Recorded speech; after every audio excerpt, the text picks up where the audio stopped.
Quando o pastor Lorini pediu que eu pegasse o sermão dessa manhã, eu comecei a orar. E passei alguns dias orando e saio para minhas caminhadas e vou pensando no que eu quero dizer, no que eu acho que a igreja precisa. E eu vim fazendo isso durante algum tempo e tinha um sermão todo preparado na cabeça. Só que eu geralmente escrevo o sermão na véspera que eu vou pregar. Eu preparo na cabeça e aí na véspera eu paro e escrevo o sermão para não passar demais do tempo. Então é melhor escrever. E ontem, quando eu fui escrever o sermão que eu tinha preparado na cabeça, eu parei para orar e o sermão que eu tinha todo na cabeça não saiu. Eu passei assim minutos mesmo tentando, e eu sou uma pessoa que escreve com muita facilidade, mas eu não consegui sair do lugar. E aí eu fiz o que eu podia fazer, eu parei para orar de novo. E eu pedi: Senhor, me dá a tua palavra, aquilo que tu queres que seja dito. E acreditem ou não, irmãos, o sermão que vocês vão ouvir agora saiu todo de uma vez, sem que eu tivesse preparado absolutamente nada antes. Então fui escrevendo sem parar, eu não tive nem que corrigir texto. Então eu acredito que o sermão desta manhã atende às necessidades da nossa igreja. A Conferência Geral de 1909 aconteceu na cidade de Washington, D.C. E o contexto daquele momento era um contexto muito particular. Os adventistas do sétimo dia estavam se espalhando rapidamente por todo o mundo. E o contato com novas línguas, novas culturas, trazia agora novos desafios para a igreja remanescente. Muitas perguntas novas surgiam, para as quais não havia respostas claras e nem precedentes. Eram situações que surgiam com as quais a igreja não estava familiarizada. Era a última conferência geral da qual Ellen Golden White participava. Ela sabia que ela morreria em 1915. O último discurso da senhora White, a profetisa, agora idosa e debilitada, era, portanto, muito esperado. E o resumo daquele discurso foi o seguinte: naquele último discurso, Ellen White expressou sua plena confiança na fidelidade divina e em que o Senhor continuaria sua obra independentemente da presença dela. Aos que acham que Ellen White é a fundadora e o fundamento da fé adventista, muitas vezes se apegando à ideia estranha e indefensável, por pura ignorância, do que foi o ministério profético daquela humilde senhora. É importante pontuar que ela, Ellen White, não foi uma pessoa especial. Ela não foi um instrumento extraordinário. Ela foi simplesmente uma serva fiel, simplesmente empenhada em cumprir a missão que lhe foi dada. Ela deixou que Deus a usasse, obedecendo os comandos dele e se submetendo à vontade dele. Todo mundo aqui conhece o quadro da Mona Lisa, que foi pintado por Leonardo da Vinci. Mas alguém aqui já ouviu efusivos elogios ao pincel que ele usou para pintar? Todo mundo aqui conhece o famoso Davi de Michelangelo. Mas alguém aqui já ouviu alguém dar um crédito ao cinzel que ele usou para esculpir o mármore? Quando as pessoas escutavam Beethoven, era o piano que elas aplaudiam ou era o compositor? Ellen White era o pincel, o cinzel, o piano. Ela era o instrumento humilde nas mãos do grande artista. Naquele último discurso, Ellen White apelou à unidade da igreja, reforçando que os irmãos deveriam continuar unidos no serviço, ajudando-se mutuamente e buscando sempre a orientação de Deus. Ela sabia que o confronto com culturas novas, que o avanço em novos tempos, dividiria a igreja.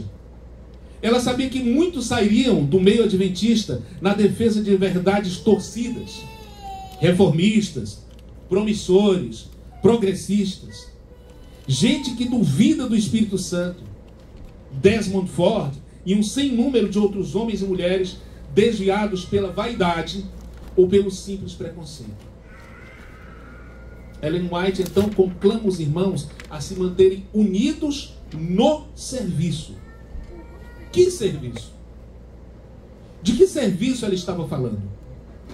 Se os adventistas do sétimo dia mantiverem os olhos na obra que deles é requerida e se unirem em torno dela, ocupando-se de alimentar os famintos, de dessedentar os sedentos, de vestir os nus, de visitar os doentes e os presos e de pregar o evangelho eterno a toda criatura, em vez de ficarem se nutrindo de ódios políticos em redes sociais, tentando inutilmente salvar este mundo condenado pelos métodos forçosos da teologia do domínio, que instiga os crentes de nossa era a procurarem pela intromissão na política e pelos métodos errados a instituição do reino de Deus na terra.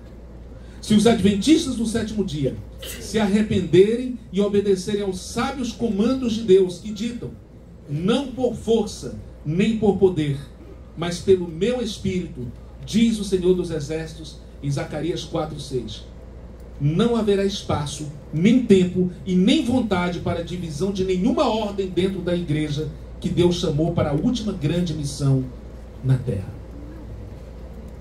Naquele último discurso, Ellen White sublinhou a importância da pregação do evangelho em todo o mundo, lembrando que o fim só viria quando a mensagem fosse proclamada a todas as nações.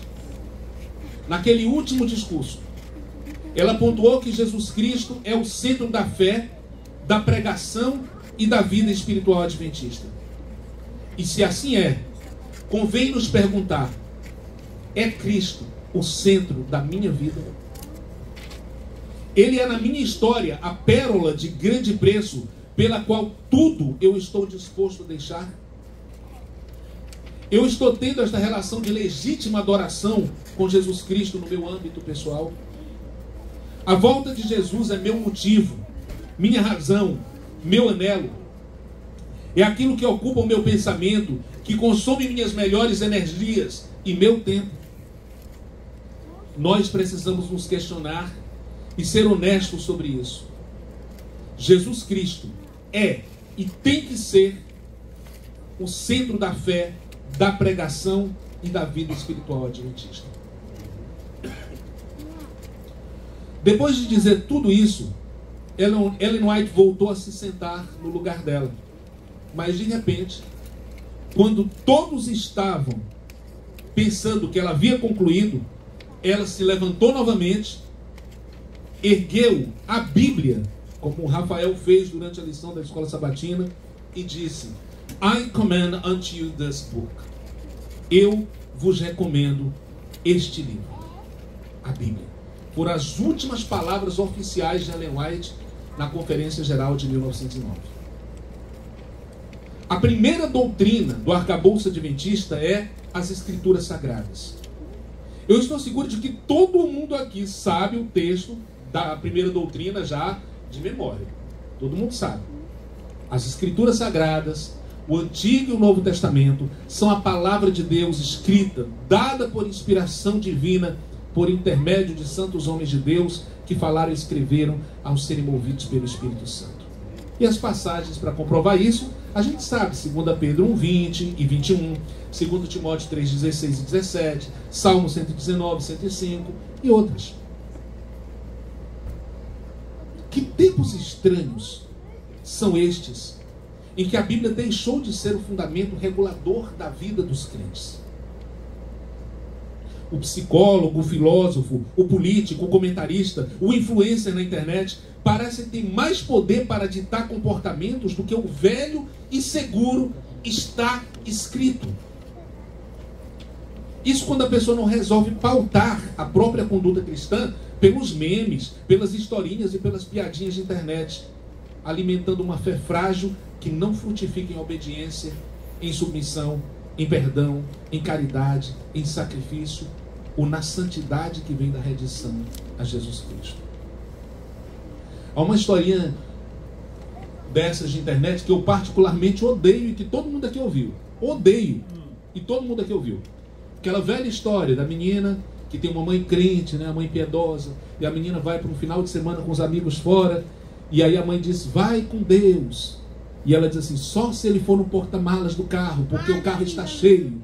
E ela coloca uma cartela de ovos e diz que na saída da cidade sofre um acidente todo mundo do carro morreu, mas a cartela de ovos ficou intacta. Que heresia absurda. Que ideia estapafúrdia a respeito do caráter de Deus. Que sai procurando vinganças pessoais num contexto de seres humanos que não sabem diferenciar a mão direita da mão esquerda. Esse não é o Deus que a Bíblia ensina. O Deus que a Bíblia ensina, quando estava crucificado, vendo os seus algozes prontos para matá-lo, xingando, praguejando, olha para eles, olha para o céu e diz: Pai, perdoa-lhes, porque eles não sabem o que fazem. Esse é o Deus que a Bíblia ensina. Mas a gente tem muita historinha de internet formando a fé, dando a base da fé dos crentes modernos. Que tempos estranhos são esses em que a Bíblia deixou de ser o fundamento regulador das nossas vidas? Nós precisamos voltar à Bíblia. Como povo? Sim. Como povo também. Porque se multiplicam entre nós as igrejas enfeitadas à moda do mundo, sob o pretexto de pregar com mais efeito aos mundanos. Mesmo que isso sacrifique os protocolos divinos, porque Deus tem protocolos. A Bíblia apresenta protocolos de adoração. Se adorar de qualquer jeito servisse, Caim não teria sido rejeitado, enquanto Abel foi preferido. Deus tem protocolos que precisam ser seguidos. Se houve entre nós, eu digo entre nós, adventistas, a musicalidade sensual e rítmica de influências deletérias, que a neurociência denuncia como agentes influentes na excitação do cérebro. Como se nós não soubéssemos que na condição de exímio maestro, Satanás pode e usa a música, pode usar e usa a música como instrumento de engano, e se possível para enganar até os próprios escolhidos de Deus. Sim, nós precisamos voltar à Bíblia como povo. Mas muito mais, antes de tudo e urgentemente, nós precisamos voltar à Bíblia como indivíduos. Nós precisamos voltar a escrutinar as Escrituras com aquela paixão dos crentes de Bereia. Vir para o culto, anotar, memorizar, verificar, pesquisar em casa. Nós precisamos voltar à Bíblia como indivíduos, com a curiosidade daquele eunuco etíope, oficial da rainha Candace da Etiópia, que foi mencionado no capítulo 8 do livro de Atos. Aquele homem que lia o livro de Isaías sem entender, mas com tanta vontade de entender, que o Espírito Santo mandou Filipe pessoalmente para explicar a ele.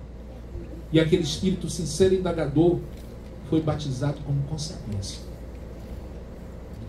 Eu me lembro que quando eu tinha meus 18 para 19 anos de idade, eu me deparei com uma passagem bíblica, e eu lia muito a Bíblia naquele tempo. Era uma pessoa bem radical até na leitura.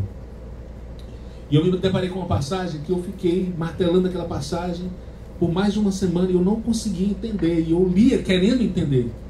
E eu fiquei insistindo em entender e não conseguia. A gente não tinha internet, para vocês terem ideia de como eu sou antigo. A gente não tinha internet fácil para pesquisar naquele tempo. E quando a passagem tinha batido, eu tinha apanhado muito da passagem já, eu resolvi orar pedindo a Deus por instrução. Acordei 5 horas da manhã, não consegui dormir, lembrava da passagem, não consegui dormir mesmo, vou me exercitar. Peguei a bicicleta e fui pedalar. No caminho, muito tranquilamente, eu encontro um irmão da igreja que vinha com um pedaço de pau espantando os cachorros, porque era a hora da caminhada dele. Aí eu parei a bicicleta, desci, resolvi ir caminhando com ele, a gente foi conversando, tranquilo. E naquela conversa, sem eu ter mencionado, sem eu ter dito absolutamente nada a respeito, ele me explicou a passagem na qual eu estava travado. Ele começou a conversar e ele entrou no assunto sem eu tocar, sem eu falar que eu tinha uma dúvida. E ele me explicou a passagem. Como é que a gente explica esse tipo de coisa?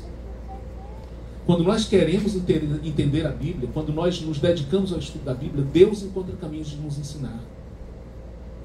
Se Deus mandou anjos e corvos para servir Elias, vocês acham que ele não tem os mesmos recursos numa época de explosão midiática como nós temos?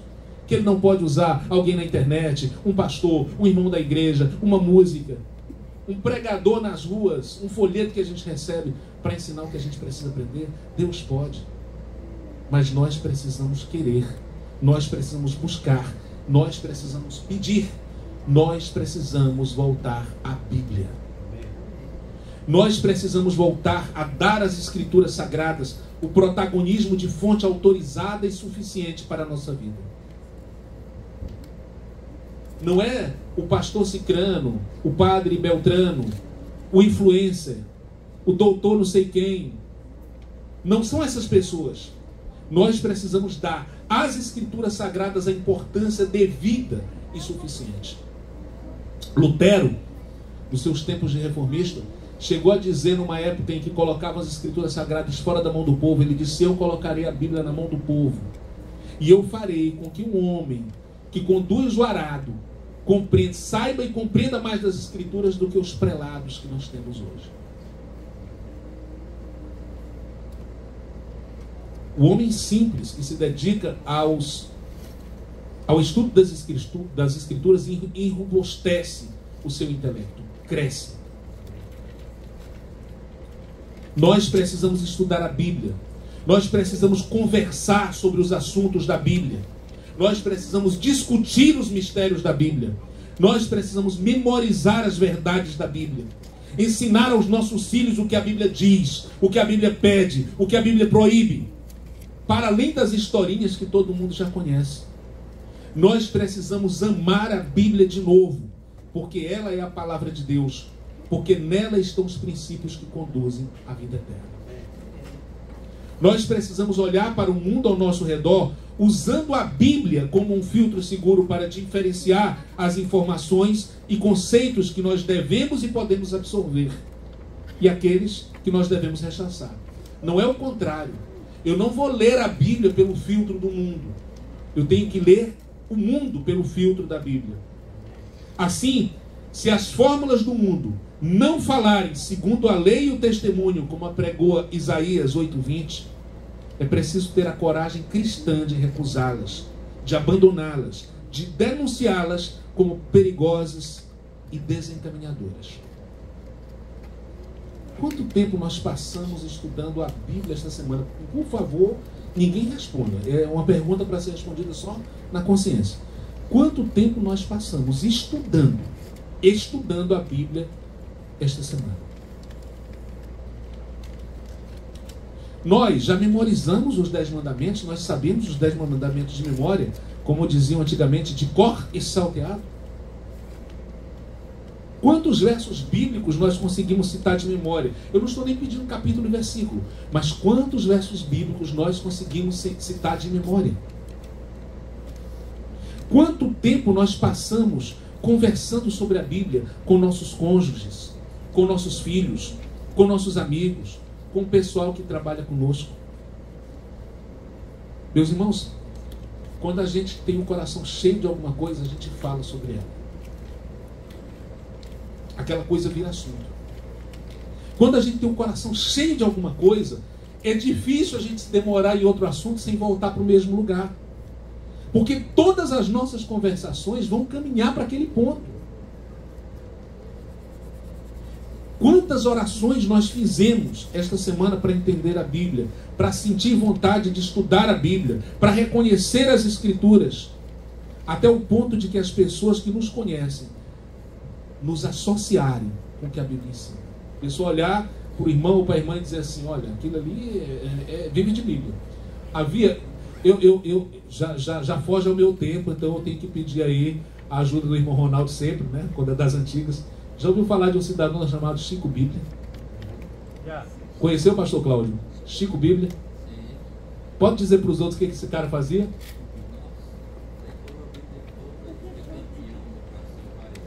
Sabia a Bíblia indo e voltando. Ele tinha uma particularidade, né? Ele tinha uma memória fotográfica, era o Chico Bíblia. Ele foi vice-mundial. Vice-mundial. Né? Ele não chegou a ser o bom de Bíblia do mundo inteiro, mas tem uma certa dúvida, porque assim, ele estava ganhando quando deveria se terminar o torneio. E aí estenderam e um judeu ganhou dele. E aí eles acreditam... Marmelada, né? Acreditam que foi marmelada, porque quando era para terminar, o Chico eles continuaram. Ganhando. Nós tivemos um irmão, que eu estou muito contente, que eu estou com a Bíblia que leva o nome dele. Nós tivemos um irmão na igreja chamado John Nevis Andrews. Ele deu o nome à universidade adventista mais importante do mundo, que é a Universidade Andrews. Sabe o que esse cidadão disse? Sobre o Velho Testamento, não. Mas quanto ao Novo Testamento, se ele se perdesse, eu conseguiria escrevê-lo de novo, inteiro, palavra por palavra. Meus irmãos, isso me envergonha como cristão, ao mesmo tempo que me inspira. Quantos sermões inspirados nós ouvimos esta semana pelo YouTube, pelo Spotify e por outras fontes midiáticas, em vez de gastar o tempo todo escutando sobre política da boca de homens ímpios, incitadores de ódios viscerais e completamente incondizentes com a vocação cristã para a paz e para a santidade.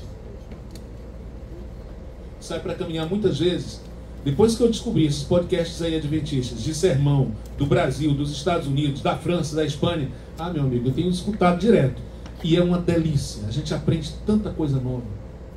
Deixei as coisas que eu costumava ouvir para escutar a Bíblia. Mas o irmão está ficando radical. Não, eu estou ficando alimentado. É bom a gente escutar.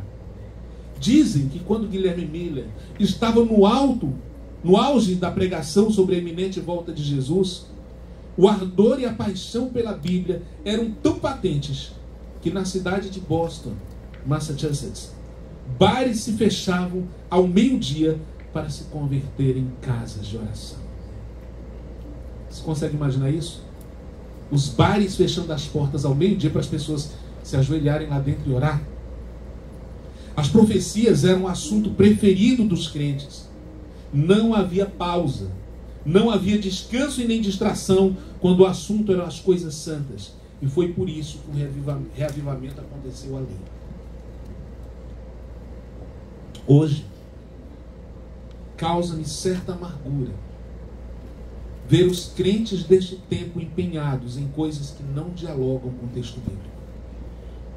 Mesmo entre nós, adventistas do sétimo dia, há muito mais empenho em se discutir as coisas deste mundo, filosofias vãs, a política e os políticos, empreendedorismo, compras e vendas, opiniões sem fundamento sólido algum, do que empenho em discutir os interesses do reino de Deus, e isso até nas sagradas horas do sábado. Não que nós não possamos falar de passagens sobre essas coisas, nós podemos, mas nós não podemos preferir tais assuntos segundo a paixão carnal, espinhosa, que findará por sufocar a boa semente da palavra de Deus. Nós precisamos falar da Bíblia. Pastor Cláudio, o senhor já tem quantos anos de adventista? 45 anos, quase o que eu tenho de idade. Irmão Ronaldo, o senhor tem quantos anos de adventista? Quase 40. Quase 40 anos. É algum tempo aí. Eu pergunto, a Bíblia deixou de ser novidade para vocês? A cada manhã se renova. Sempre tem alguém que traz uma coisa nova, né? A Bíblia que eu estou lendo agora é diferente da Bíblia que eu li quando eu tinha meus 18, 19 anos. Já tinha lido a Bíblia 5 vezes e agora eu estou estudando parte, detalhe por detalhe. E eu fico encantado com a quantidade de coisas novas que ela traz. Nós temos um assunto inesgotável neste livro, meus irmãos. A gente não precisa perder tempo falando das coisas deste mundo quando a gente tinha que estar discutindo as coisas do reino de Deus. É assunto demais. E quando a nossa mente se demora nisso aqui, isso traz um efeito sobre nós. Isso vai frutificar em santidade em nossa vida. Porque o conhecimento de Cristo, a fusão com Cristo, produz o fruto da santidade. Então, eu concluo. Até quando cocheareis entre dois pensamentos? Se o Senhor é Deus, segui-o. Se Baal é Deus, segui-o.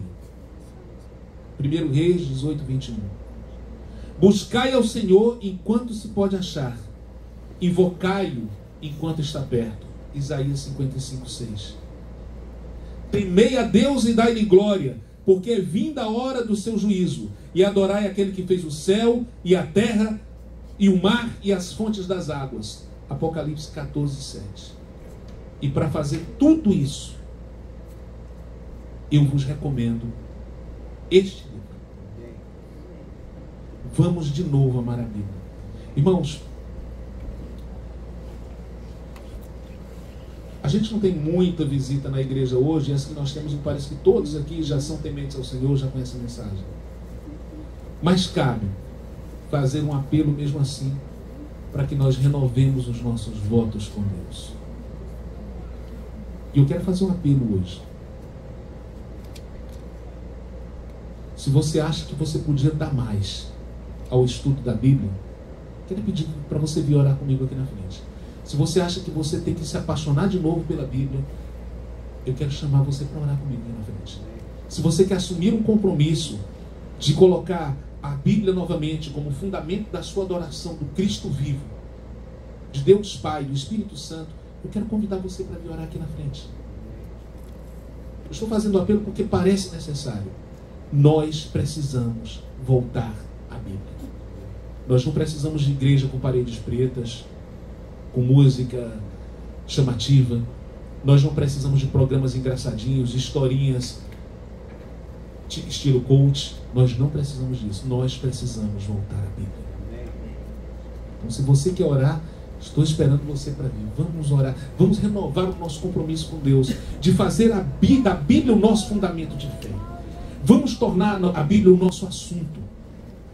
Vamos conversar sobre ela. Vamos dar horas, vamos dar energia. Às vezes, a gente acha caro comprar um comentário bíblico. A gente tem um comentário bíblico para estudar em casa. Não, é muito caro. Mas a gente gasta com um celular que custa, às vezes, 4, 5 vezes mais. Não, comentário bíblico. Você tem a coleção Conflito em Casa, que é um comentário bíblico muito bom. Não, muito caro. Não, $70? Não posso. Quanto custa um celular? Tem algum celular bom que custa $700? Bom mesmo? A gente tem que colocar a Bíblia de novo no centro, meus irmãos. Então esse é o meu apelo. Vamos orar juntos e vamos fazer da Bíblia novamente o altar sobre o qual nós nos debruçamos. Não é um altar físico. A Bíblia é o altar sobre o qual nós devemos nos debruçar, porque é lá que o Cristo vivo se encontra. Oremos. Misericordioso Deus, nós te pedimos que tu abras o nosso entendimento, que tu abras o nosso coração, Senhor. Que tu nos convertas dos nossos caminhos e das nossas escolhas. Que tu quebres as mentiras nas quais nós acreditamos, os enganos poderosos que Satanás colocou ao nosso redor, na cultura desse mundo, para desviar a nossa atenção. E que a luz da tua palavra nos atraia. Que nós sintamos o sincero e ardente desejo de compreender os teus caminhos, de compreender a tua vontade, de conhecer o teu caráter. Ajuda-nos, Senhor, a estudar a Bíblia como ela precisa ser estudada, a escrutiná-la de todo o coração. E que nós encontremos nela a vida eterna. E antes disso, Senhor, que nós aprendamos a mansidão de Cristo, a humildade de Cristo. Coloca a Bíblia, Senhor, como objeto do nosso particular e ardente desejo, para que nós não sejamos mais enganados. Que ela seja o nosso escudo e a nossa espada.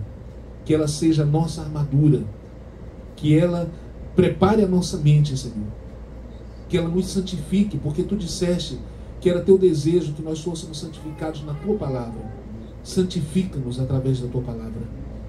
E faze com que a tua igreja, Senhor, no cuidado, na devoção, no respeito e na guarda daquilo que a Bíblia é e representa, que ela possa anunciar a tua mensagem ao mundo. Enche-nos com o teu Espírito. Cobre-nos com o teu Espírito.